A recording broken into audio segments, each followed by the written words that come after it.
seeing some How's it familiar faces going? here. Oh yeah, we're Excellent. gonna get some more of those, I'm sure.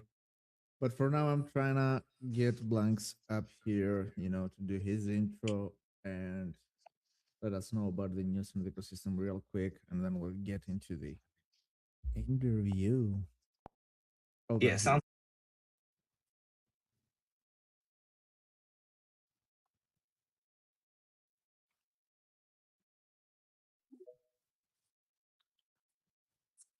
What's up, Lags? Oh, just wrestling technology as always. How the heck are you? Thank you for your patience. I do appreciate you. Yeah, I know the feeling. I be wrestling that technology every day. Yeah. All right. So I think we're live. I've got us going. Yes, I'm on YouTube. I'm assuming Twitch is fine. I'm not even going to look. I'm done touching. I'm done tweaking. Thank you for your gracious patience and your punctuality as I, of course, show up late, which just looks terrible. I apologize. Primate, thanks for being here. Welcome back to Tuesday Tezday. I'm here with my co-host Kryptonio, and this week we're joined by Primate from Baking Benjamins and TezCapital. He's been quietly building tools, well, not so quietly, but building tools that a lot of bakers depend on. And today we're going to slow down and talk through that work. We'll talk about how those tools came to be, what's changing on the network right now, and what it takes to keep showing up when most of the work does happen out of sight. Welcome to the show, and thank you for taking your time to share with us today, Primate. Now, before we get started, let's take a look at what's happening right now. First up, Libertez published a field report from the DevConnect Buenos Aires. It's one of those pieces that's less about announcements and more about reading the room. Rather than treating DevConnect like a hype conference, the article looks at what builders and protocol teams were actually focused on this year, and what that says about where the broader space thinks it's heading. There's a strong through line around layer 1 design, privacy coming back into serious conversation, and why a lot of ideas being discussed as future research elsewhere already feel familiar to anyone following Tezos closely. The piece also gets into why Argentina mattered as a location, what Etherlink's presence at the event signaled, and how Tezos side events added a very different kind of energy to the week, especially on the art and culture side. It's less of a play-by-play and more of a perspective piece if you want to understand how Tezos looks when you zoom out and compare it against where the rest of the space is drifting. This one's worth the read.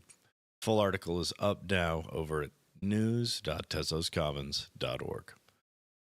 Yoshi published a long-form travel piece that's basically a field diary from Miami Art Week, but through the lens of one crew, the Temple, and what it looks like when digital artists move as a unit instead of showing up solo. It's got the small stuff that makes these weeks real. The Airbnb becoming a home base, the logistics, the conversations, the grind, plus the moments where Tezos shows up in places you wouldn't expect. One of the standout scenes is a rooftop projection at the Gates Hotel, where Tezos art is literally on the side of a building during Basel Week, with people stopping in the street to watch. It's not written like an event announcement. It reads like someone trying to understand how culture actually moves and what works when you're talking to cross-chain artists who don't want to pitch. If you're curious how Tezos art fits into the wider Art Week machine and what presence looks like without official branding, it's worth the time. Full piece is up at news.tezoscommons.org. If you're trying to keep up with everything happening on Tezos, the baking sheet makes it easy. It's a short weekly email that covers the biggest project updates and community moves. No filler, just what's worth knowing. You can sign up at bakingsheet.tezoscommons.org. And a quick heads up about the Tezos Community Rewards Program. Nominations for this month are open, and here's how to make them count. You've got two options. First, go to tezoscommons.org/rewards and fill out the short form. Second, post on social media using hashtag TezosCRP. That's the tag we track. Just CRP won't work. If you're tagging someone's post, that's all you need to do. But if you're making your own post, like a list of names, be sure to add a quick note about what each person did. That context helps us properly review each nomination. So again, use the form or tag Tezos CRP with your reason. That's how we make sure recognition goes to real contributions, not just popularity. All right, well, that's the rundown for this week. If you're just joining us, welcome to Tuesday Tezday. We're going to shift gears now and move into today's conversation. I am joined by Primate from Baking Benjamins. And if you've spent any time around Tezos baking, there's a good chance you've interacted with something he's built. Let's get into it. Primate, how the heck are you, brother? Doing good. Yeah, just running our new product called TezSign, um, and just working out some discovered bugs, making sure it's stable, all that good stuff, and just working on all of our tools. It's kind of a transitionary period for everyone in Tezos, like you previously intimated. So we're just trying to look at the big picture and see where we can do better. Now, for people who might recognize the tools you've built before they recognize your name, how do you usually introduce yourself? I guess I usually don't introduce myself. People kind of find me and then they ask for help. But when I do have to introduce myself, I say that I'm Baking Benjamins on Tezos, and I'm the co-founder of TezCapital. And TezCapital focuses on baking tools, utilities, and governance. Do you remember the moment where baking stopped feeling like something you were trying and it started feeling like something you were going to stick with? Yeah, I mean, I think I always knew that I was gonna stick with it because I love the ethos of Tezos. Just initially getting into it in the middle of all that drama after the launch, and just you can really see everyone's true colors during periods like that. So I was at the time working on Ethereum and an Ethereum fork.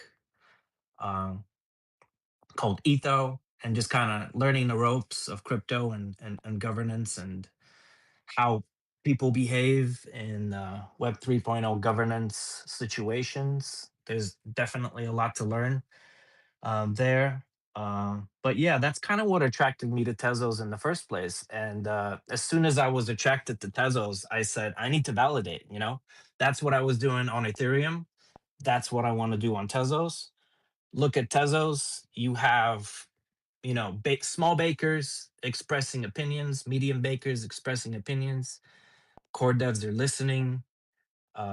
Bakers are just not like, even if Tezos wanted to, you wouldn't be able to do some sort of a collusion scenario just because it's so ruggedly individualistic. So I thought maybe I can join something that's not big yet, that's got a lot of promise in the spirit that I'm looking for, and I'm just going to try to provide what I think it's missing.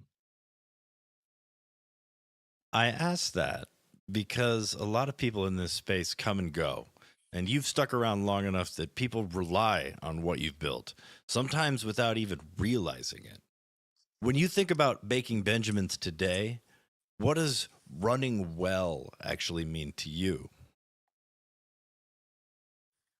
Like, as far as a baker goes, or Yeah, your baker, your governance? tools, everything. The idea that everything is running well. There's a good focus. Like, it's easy to gloss over what that means. For us, running well means that nobody's complaining, right? But for you, that could mean something else completely different. Yeah, in my area of like Tezos baking, to me, running well means I have my baker. producing blocks with no major issues. I know what I'm going to do if it fails. I have monitoring to ensure that I'm going to be notified when something fails. And I also have monitoring to ensure that I have payments going out to delegators and those payments are accurate.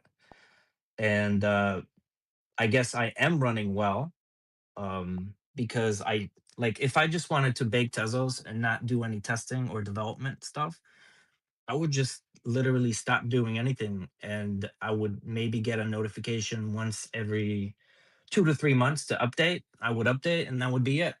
So I think anybody at this point with a basic understanding of computers, a little bit of Linux, you just have to be able to install it.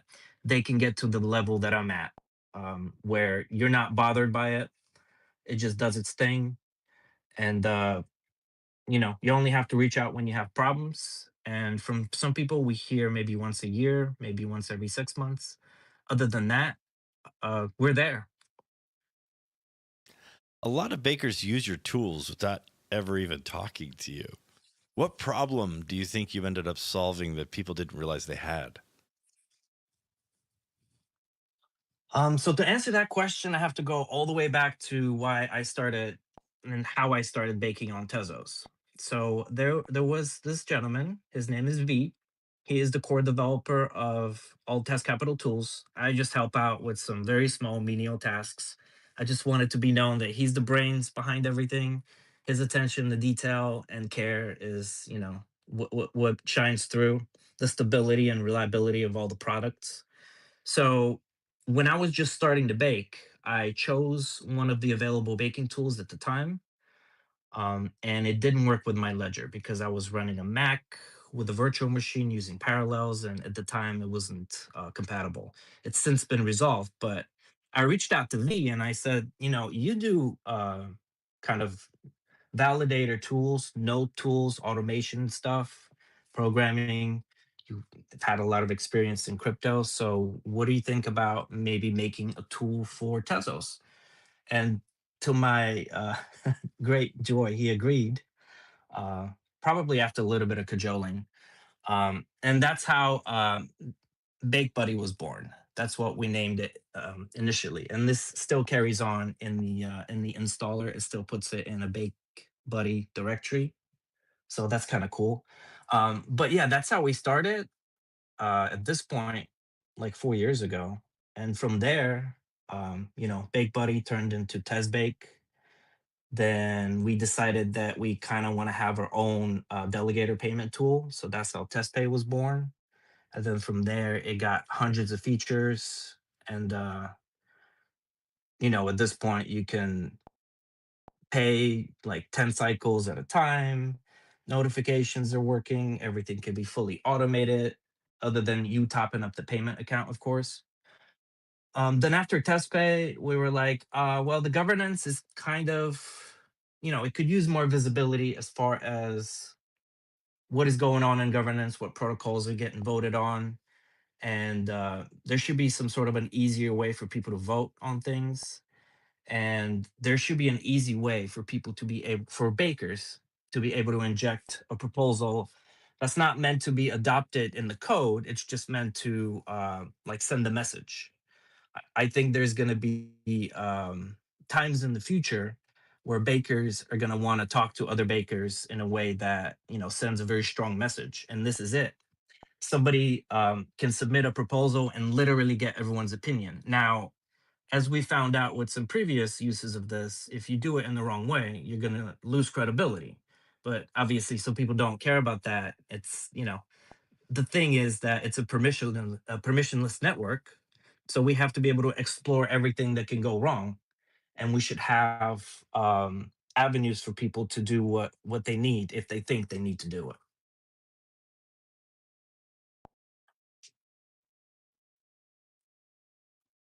Um, Primate, you talked about Big Buddy, and now you can change. You mentioned that you can change, the intervals of when you want to do the payouts, like every week, every 10 days, and so on. And I noticed, I think a tweet from you that you also change your delegation payouts to a week now to have them weekly, right? Um, did you see any other bakers follow that? Do you think more bakers should follow? More to make their delegation payments. In bigger intervals. So I was actually not the first baker to do that. I might have been the first one to float the idea out and maybe post a poll or something like that. But I saw other bakers, I think Tesbury Pie, Le Boulange. I think they adopted that idea first, and I was always intending to do it eventually, and I just got around to it maybe not more than a week ago. As far as whether bakers should do it, I think they should. Some people say that they shouldn't because when your payments accrue on a daily basis, you get some sort of an amount that's larger long term. I don't think that offsets like the just the number of transactions that you have to make for these baking payments, 365 payments a day.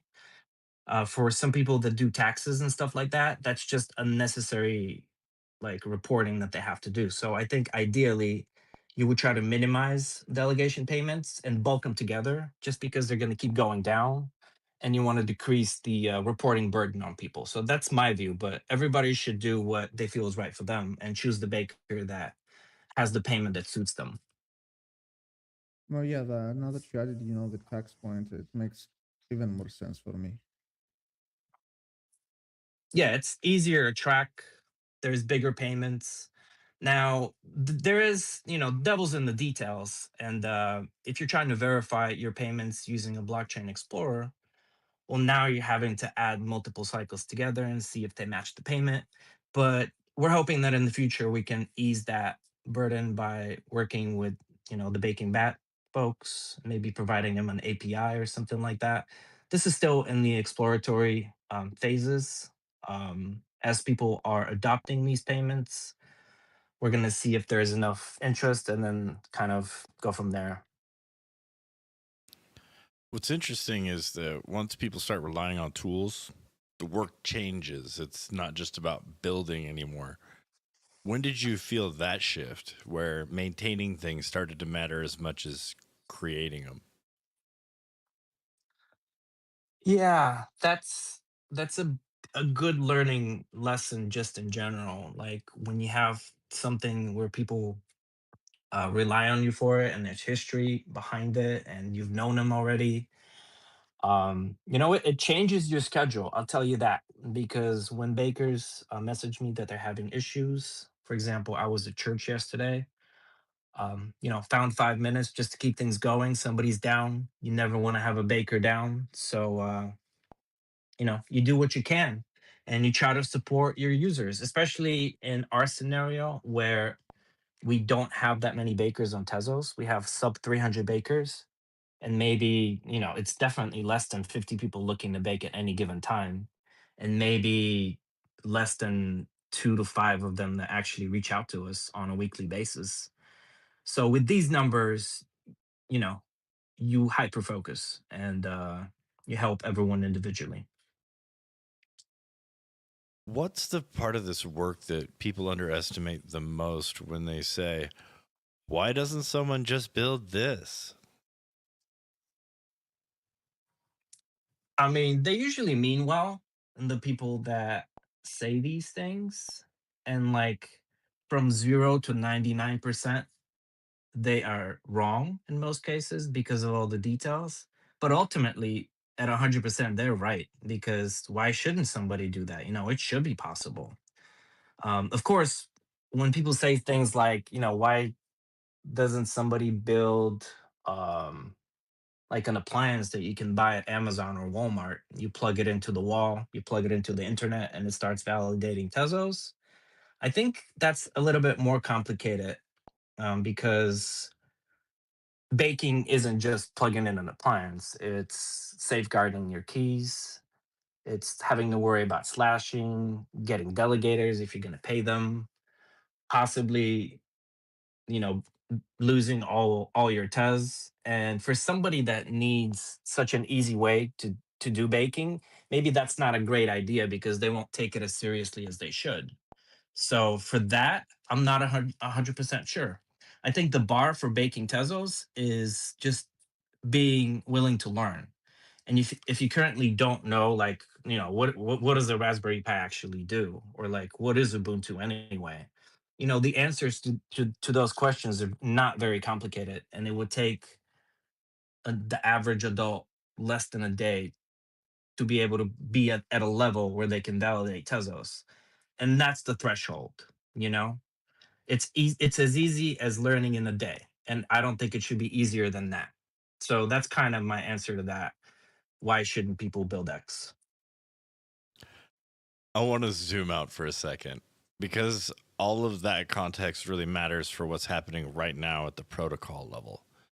You've been especially vocal about Tallinn and the move to BLS keys. From your perspective, why does this upgrade feel different from the past ones? Yeah, well, it kind of started with Soul, where they made the option possible. And as soon as I read the kinds of benefits that there are behind this new consensus tech, it's just common sense. As soon as things are mature enough, and I think they would be mature enough, maybe not in T.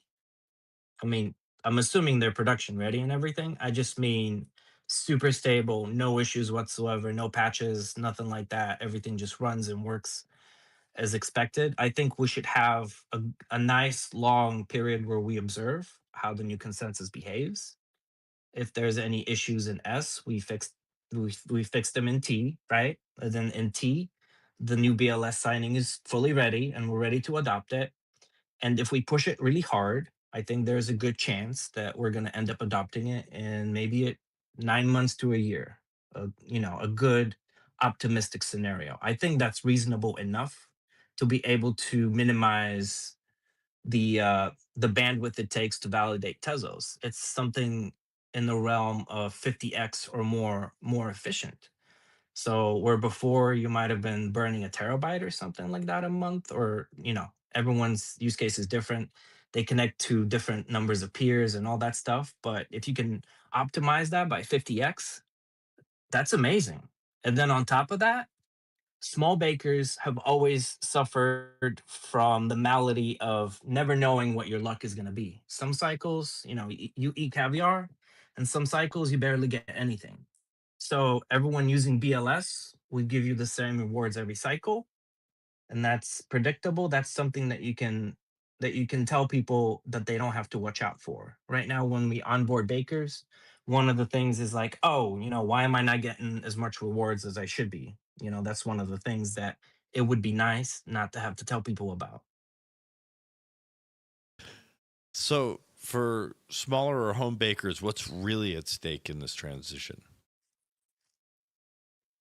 I think what's at stake is just being able to validate at home for longer, because as we cut block times, as ideally the usage of Tezos goes up, uh, how lean and efficient the underlying consensus is going to matter a lot. So the sooner small bakers adopt this, the better. And the cool thing about the adoption of BLS is it doesn't go by stake. Like Coinbase is just one baker. They're not 10% of the network. So when you vote for BLS by adopting the TZ4 keys, it only takes half the bakers, which right now is I think is just under 140 for us to activate it and make it primary. Now that doesn't mean that all bakers that use TZ1, TZ2, and TZ3 addresses will stop working. The developers were very clear that they're not just gonna break their stuff. Their stuff is gonna keep working, but it's gonna work in a way that like they're supported, but not a lot of resources is spent to support everybody.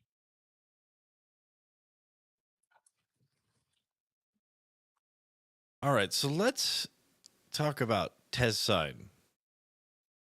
What problem were you trying to solve that didn't already have a good answer? Um, so I think the best answer to that question would be to V specifically. But for me, I want something that's super fast and that works natively with TezBake. Is easy to integrate, um, easy to update. You can have a cheap backup in place that's less than $30, and I would say, yeah, that's about it. So I understand you ended up taking TezSign through the ecosystem DAO, and the proposal passed with strong support. What was that experience like from your side? Oh, it was great. I'm surprised more people don't try to use the ecosystem DAO because as long as the idea that you have is popular, I think there's a good chance that it's going to pass. And it's not a whole lot of funding, but it's enough to get something bootstrapped. And then from then, anything's possible. And really, like, what's the reason that you're doing this? Are you just trying to get paid? Or are you trying to build something long term that you love and that you're going to maintain? And I think the ecosystem DAO, by the current amount of funding, accomplishes that task pretty well. You don't have to give out your real name if you don't want to, as long as you have a history in the community. It's been pretty supportive of not having to reveal any identities and such, because I think the amount is small enough as well, which helps. Yeah, the process was great, and I hope more people use it. And then in turn, I hope that the Tezos Foundation sees that this is a success and it expands the ecosystem DAO, and maybe other kinds of DAOs that can run concurrently that make sense can be implemented long term. But fundamentally, I think if the Tezos Foundation doesn't see that we're using the decentralized tools that we have, like, then we shouldn't have them. If we're not using them, if we're not trying to get the most out of what we have, then what's the point of being like, oh, build us something perfect that's going to work great and it's going to make me have good dreams at night? Like, I think that's unrealistic. And thankfully, in some aspects, we're at the part of the cycle where this shines, and things are not always going up. People are asking some difficult questions. So yeah, I think that's kind of why. Really No, enough, for go ahead, there Kryptonio. was I'm like, sorry. Go ahead. yeah, sorry, Blanks.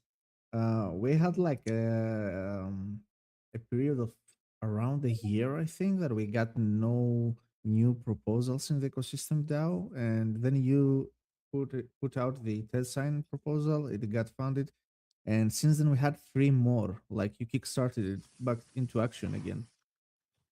So Good. kudos on Yeah, that. I hope that. I mean, it's more work for you, so sorry about that. No, it's not. It's not for me, But and it's I not too mean, bad, right?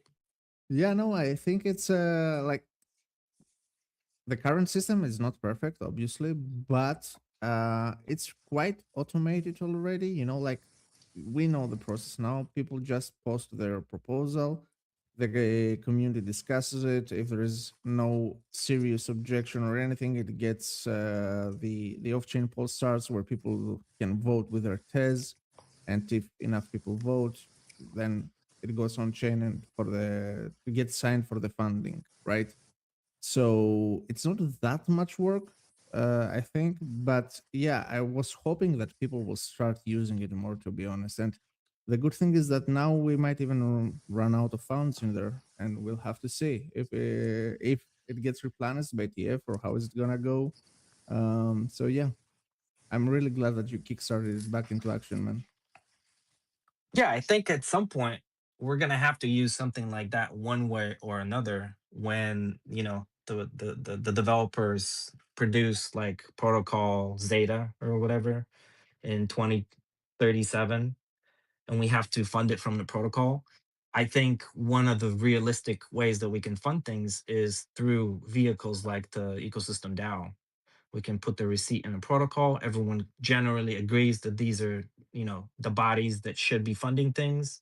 If not, voting's easy on Tezos, and expressing what you want on chain.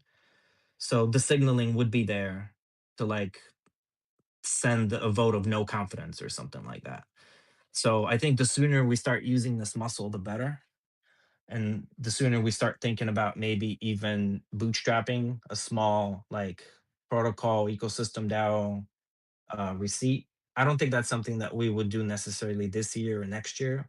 But I think if we do a really good job and expand, and maybe there is another DAO that serves different needs or something like that, also active, I think we're on track to make something happen. So if I want to reach out to everybody that's listening right now and say, if you have something small, especially if it's really small, that's great. If you need 500 tests to build something small, do it. If it's gonna take you an amount of time that you're willing to spend, and that's enough remuneration for you, like go for it.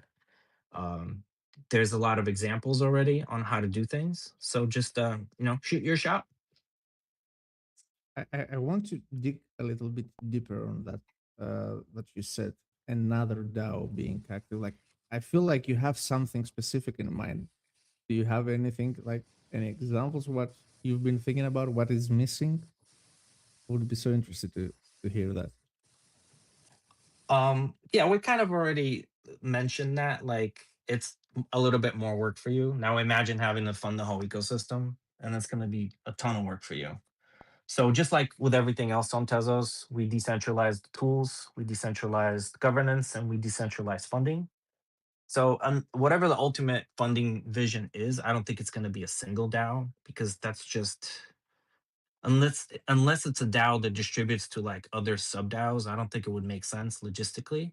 So like you guys can be the general ecosystem funding DAO, and then there's one DAO that funds the core development activities, and then there's one for like NFT stuff, ecosystem stuff, events. Just uh, this way you get people that know best what's you know what's best for their niche and whatnot. So yeah, I just meant it in that way, but nothing Yeah. specific. Yeah. No, I got your point now, and yeah, it makes sense. To have like more niche DAOs, let's say. So as you said, one for art stuff, one maybe for tools and stuff like that. Yeah. I'm over here just thinking about like you you hadn't had we haven't had a proposal in a year, you said. And Primate, you're telling me it was painless. It was almost a joy. At least that's how you're making it sound. It how how did it come to be that you decided this was the way you were going to go? How'd you find out about it, or decide to do it after all this time? Well, we've already used DAO once before when we built a tool that calculated delegation rewards that was specific to the post Paris changes. So that's kind of how we got introduced to it. And then the whole subject of the hardware signer came up. And there was already one that was being developed by Nomadic Labs. I think it's just called the BLS signer. Um, but we thought that it would be best for us if we could be in charge of the whole vertical, and this way everything would work seamlessly together, and there is slightly different design decisions as far as like using a screen versus not using a screen. How would the little gadget device, the Raspberry Pi or the Redaxa, how that would communicate with the baking machine and so forth.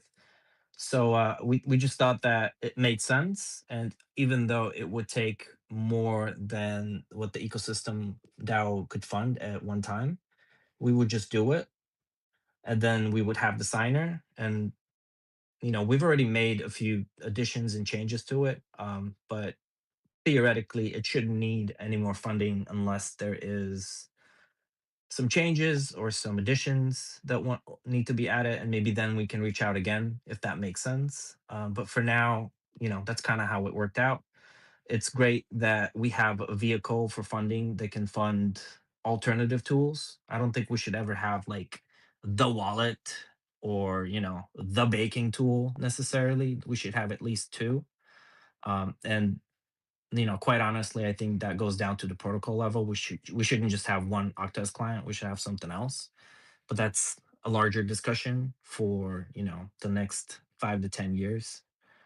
But yeah, that's kind of how we got in touch with the ecosystem DAO again. I was like, we have this thing. I looked into it, and oh, there's been no new proposals. We haven't had to put in a proposal for anything new just because we don't have anything new at the moment. We have existing commitments. But maybe as we work to expand our the kind of what we do, kind of break out of the whole baking tools ecosystem, and maybe offer something to Tezos that all users can have, and then make that part of the one pane of glass experience of TezCapital, and hopefully resulting in more people being exposed to, hey, why don't you bake? Here's this pane of glass where you can see whatever, our twist on, the current state of Tesla's governance, maybe check your wallet balance, that kind of a thing, portal. And then, here's how to bake. And then some people would be put into that funnel and get exposed to it. Do you think going through that process changed anything about how you think about shipping or maintaining public tools? Um, Yeah, that's a general subject that we're thinking a lot about right now because we are currently in a very hyper specific market. And while it's very important, it's not more important than like onboarding new users or successful dApps or anything like that. So we want to go into the arena of serving the general user. I think there's things that we provide currently specifically to bakers that everybody on Tezos would like to know about, and if there's an easy portal where you can achieve that, that would make sense. As far as how we would fund that, that is still very much in the air. Maybe we can break it up in chunks and try to do it through the ecosystem DAO. Maybe we won't get the opportunity to build it because we get too busy. It's kind of too early to talk about. But as far as just baking tools on Tezos and all that stuff, there is currently no plan beyond 2027, like end of 2027. So that's something else that's going to have to get figured out, like long-term funding for all of our tools. Whether the community would be willing to pay for that, or how we're gonna figure it out. um so yeah, 2027 is lots the to think end of about. Tezos. You don't have to worry about anything. Remember, it's over in 2027 anyway. That's why I was laughing, No, not for man, you. I'm sorry. The joke is, I don't know how many times somebody's told me it's over in 2027 anyway. Like, what? it's been over. The only thing that can change is it's not over anymore. It's not over. I don't think it was ever over to begin with. We're still here talking about it. Yeah, So, but it's just as far as being an exclusive club of not that many people, and kind of working on all of our issues in the privacy and safety of not success. So I think in 2027, there's actually a good chance that Tezos would catch on, and then we would have a whole separate set of issues of success, like what Ethereum is dealing with. So that's another thing that we should start thinking about, like not losing the values that made us who we are in this period when we're still not successful, keeping that kind of ethos for after success, because I think we're going to need to have some sort of a grounding like that in order to deteriorate slower and have any chance to last 100 years or anything serious like that. hearing you talk. Primate, on that, I have like a deeper question. Do you No, no think deep that questions, maybe man. do you think that maybe this ethos in the current market uh, is holding us back in any way? I mean, this current market where everything seems to be sacrificing decentralization, sacrificing the core values, of blockchain in general. Yeah, I think just like with anything, there is a shadow side to things and a dark side. And while we have like a rugged individualistic and like kind of every man for himself, at least in development stuff. It's very territorial. Um, so I think that's the shadow side of it, and we still do need to resolve that in order to achieve success. But it's not by sacrificing decentralization or like market making nonsense. We have to figure out our way to success. We have to figure out how to find the people that don't know about us, that hold the ethos of Tezos, and somehow reach out to them and invite them and make their experience great and show them our community and just introduce them to everything in a way that's easy, and that it's not focused on like, oh, you're gonna make, crazy returns if you just have Tezos and you just hold it, and you're made and you're gonna live on a yacht and not have to think ever again. Like, we attract people that are not that, and we're not making that a priority. I think people find Tezos doesn't find people. When Tezos starts finding people, that's when we're gonna get to 2027. Very well said, man. And so with that in mind, like, what are some of the things that we know that are coming to Tezos, right? If the community votes for them, of course. What would be some of the things that excite you, like in the way we are headed with everything, with the canonical roll up, with justice, with everything that is coming? Are there any specific stuff that, got you excited? I am definitely excited for like the canonical roll up that unites everything together, and it's not just Etherlink on L2, because I think that creates too much separation, even though it still uses the same token. If people can use like native Tezos on L2, that would be very exciting for me. And then the whole like, who's going to build for L2 first and who's going to migrate to L2 from L1 and how that's going to work. Does it make sense? Um, then I'm excited to see what they're going to do about decentralizing the sequencers for L2. I think that's another hard problem that would be like interesting to see how we can Tezos it. So make it decentralized, but still fast. And I hope that we don't go in a direction where we try to make it too fast without necessity. Well, for example, let's say that you have a lot of transactions, and it's the difference between 100,000 transactions and a million transactions a second. And in the million transactions per second, there can be either one or two sequencers only in Asia, for example.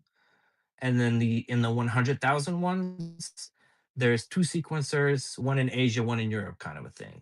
I think we still have to take decentralization seriously on all levels with L2. So I'm excited to see how some of these open questions are going to get answered. And then like we previously mentioned, I'm super excited about the BLS implementation and how it's going to make everything easier on all fronts, honestly, and more lean. Like, I run through a lot of bandwidth because I need to have a lot of Tezos nodes. It would be really good for me if I could lower my bandwidth usage by 50x from all Tezos nodes. So that's super exciting. I'm excited to see people developing using JavaScript on Tezos and how that works out and exposing us to that whole market. Um, and I hope somebody's working on the onboarding aspect of it, kind of like figuring out good stock of developers that we want to attract who do virtuous things. That whole general aspect. Like, I'm not an expert on this. I just hope that somebody's on it. What else? Lowering the block time again. I think that's exciting. Um, I was hoping to see 5 seconds, but I think ultimately a good decision was made, and we decided on 6 seconds, which I think is good. I think we should go sub 5 seconds. We should go after BLS is active. Yeah, I was gonna Uh, ask on that. So I think that the new consensus format where you attest at every block. requires at least 50% of the validators to run on PZ4, right? On BLS. Yeah. Do we have any way to track like how many are using it until now, or like Sure. Yeah, yeah. to track it? Do we know We where could. we are at right now? Yeah, I was gonna vibe code a tool that displayed that. I just got mixed in with some other things I have to do. But I did a manual calculation, and when I did it, it was about almost 13% of the network, baker wise, was running BLS. Because again, it doesn't Okay. matter how big you are as a baker, just that you are a baker. So Yeah, 50% of any bakers. not bad, not bad. I mean, it hasn't been too long, since it was produced. And I've seen some discussions of Tezos Agora as well, with some people hesitating, still thinking it over. So I assume we will see more bakers go to TZ4 in the future once they see that it's reliable and everything, right? Yeah, it's good that bakers are giving this their due diligence. I just hope that they just keep it in mind, maybe for 9 months or a year from now when everything's been stable and nobody's had any major issues.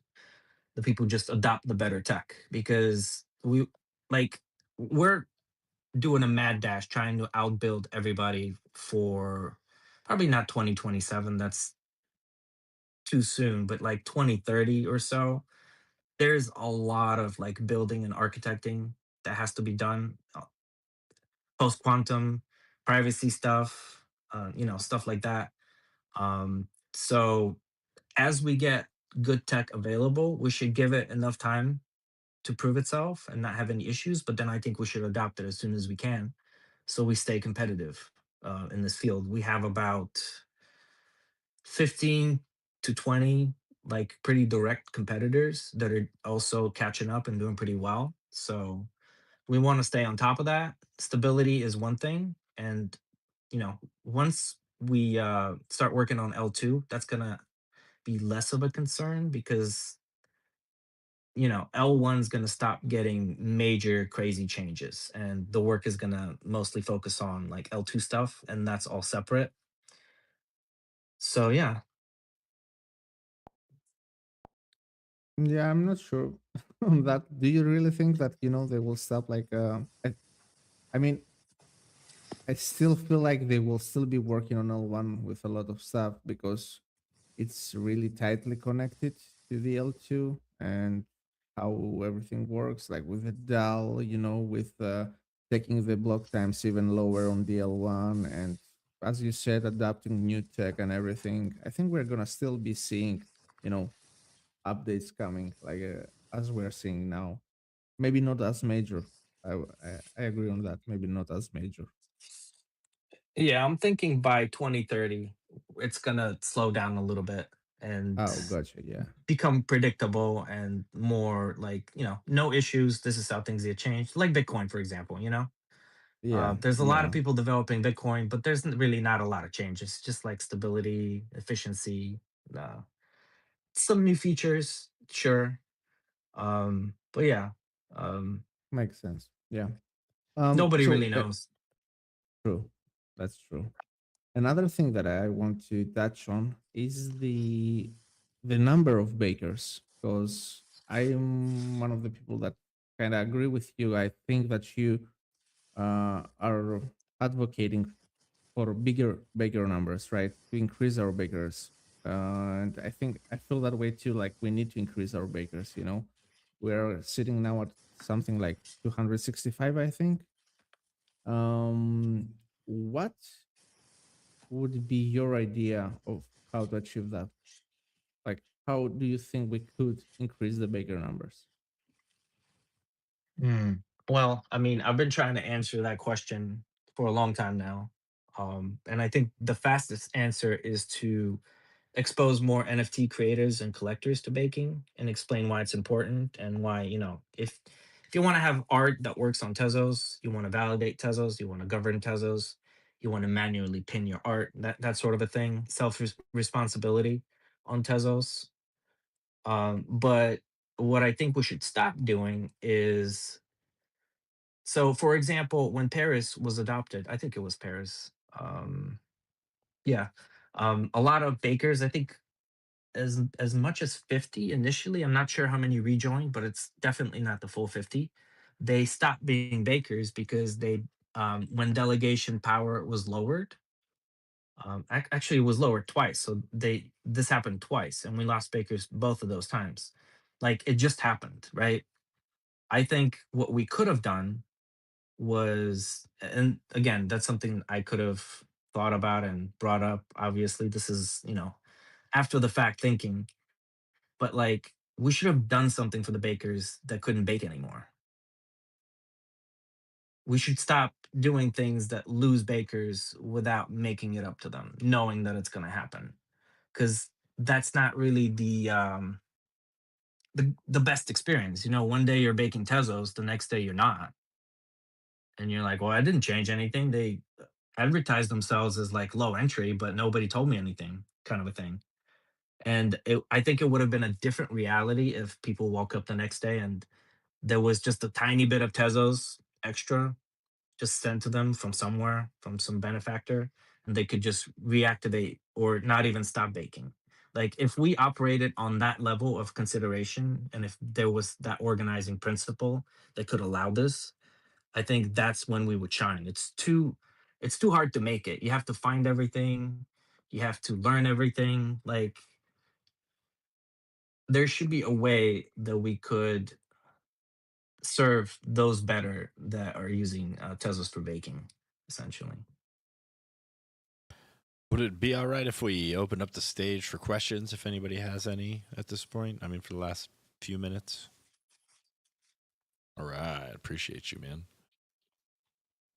Well, I mean, everything you're talking about up here really highlights how much of this work is long term and mostly invisible. When you look back at Yeah. everything you've built so far, what's the part you're most proud of that people probably don't notice? Um. So I'm most like when I first started Tezos, one of the things that I was really proud about was being able to have a Discord server that was connected to like all the other Discord servers in the early days of like dApps first appearing, and everybody kind of being able to at least in theory communicate together. Now that didn't work out necessarily. That was my like harebrained idea of how the whole Tesla's experience could work better for everybody. So I'm proud of that, even though it didn't work out. I think that was it had the right spirit, and I think we need more of that. And you guys are definitely filling in that need in a big way by being like the glue of Tezos, responsible for the ecosystem, for messaging, for making sure people are updated on things, social media, all that stuff. You guys need more help. We need a lot more people on this. That Discord server was cool, man. I appreciate you allowing all of us to be part of it, man. It was a lot of fun to be a part of that when it was in its prime. The good the taco days Yeah, the good old taco days, man. I love that. version 2. Oh man. So before we wrap up, I want to bring this back to the people listening. If someone's curious about baking but feels intimidated by it, what's the first real step you'd actually recommend they take? I think they should go to docs.tezcapital.com. It's the link up there, just the main link. Go to the root site, and there you can read what it's like to be a baker and what's expected of you and what kind of gear you need to have. And if that's something that you're interested in doing, you can come into our Discord or Telegram and ask more questions. We're there 24/7 most of the time. And then, I think people should have questions because there's obviously funds at stake and other people's funds at stake potentially, if you allow external staking. So, it does have some responsibility. It's very easy, but you should be fully informed about what you're signing up for. So definitely read on the docs, and if everything's acceptable, I think you should do it. Especially if you're planning to stick around Tezos for a while, you should be involved in governance because, you know, you have to know how your burgers are made and how your milk is milked, and it's everyone's responsibility to make sure that Tezos doesn't turn into shit. So first and most of all, so everybody has to ideally pay attention to governance, and baking is a very direct way to do it. If you join, if you're vocal, if you're reasonable, even if you're the smallest of small bakers, your word is going to have a lot of weight, and a lot of like-minded people, if they exist, they will agree with you, or some of your positions might be challenged, and then you would have to go back and forth. But I think everybody, regardless of size, currently can have a good positive influence on making sure that Tezos remains decentralized and available to all users. And there's more people to bring up things like, "Hey, we're gonna lose 50 bakers. Let's do something for them." If we had a lot more eyes looking at this problem, maybe we wouldn't have it. So if you're one of those people that cares about those things, it just makes sense to bake. It's not expensive. You can start with as little as like 1,000 tes staked, and we can advertise you and make sure that you get enough stake to get some baking rights, and you can just build from there. So it's a pretty low commitment thing that gives you a lot of power, but also responsibilities. Is there anything you'd like to add or touch on before we finish this thing out, my man? Yeah, I just hope that nowadays everybody just takes the time to look at the bigger picture, and maybe if there were some bridges burned or things didn't work out but now they can work out, I think somebody should try to reach out to the other side, and I think the other side should hear them out, because I think generally people that have built on Tezos who might have left for whatever reason, the intentions were good, so maybe things didn't work out last time, but I think that a lot of like the OGs that might not be here anymore, or at least not doing the things that they do, I think they should give it another shot. And yeah, I think things can work out if we just communicate. We did have a request from Paper Buddha. I'm trying to get him up here. I accepted. I know we Can you accepted, hear but me? it appears the system has not. Oh, there he is. He's a Is he speaker here? now. Can you guys hear me? I Yeah. can, brother. Welcome, welcome. Safe home from Florida, I take it? Yeah, man. Nice little journey back up to the snow here in Detroit. So I have a question. I have a question as a baker, as a newer, smaller baker. Um, I think I missed my last voting proposal because I just wasn't really aware of how to, like, is there a place where we see all these proposals with a good UI that's like, hey, bakers, new proposals coming out? Because I don't know that I ever saw any kind of message like that. You can sorry, before Primate answers, you can also track them if we're talking about the governance proposals. We can track them at tezosagora.org, and you Okay, have so every phase Agora there. is the place where I should be kind of camping out and checking that out every morning. I think Primate will answer maybe a better way, but I think that most proposals come out on the Agora forum. They are posted. They are also on socials, and then when they are injected on chain, you can see them on Tezos Agora for sure. But yeah, Primate, feel free to correct me or feel something to add to that. Yeah, no, you're right. Agora is probably the best place to do it if you want to get the nitty gritty on like everything. PZKT, the main page, also has like a governance status indicator.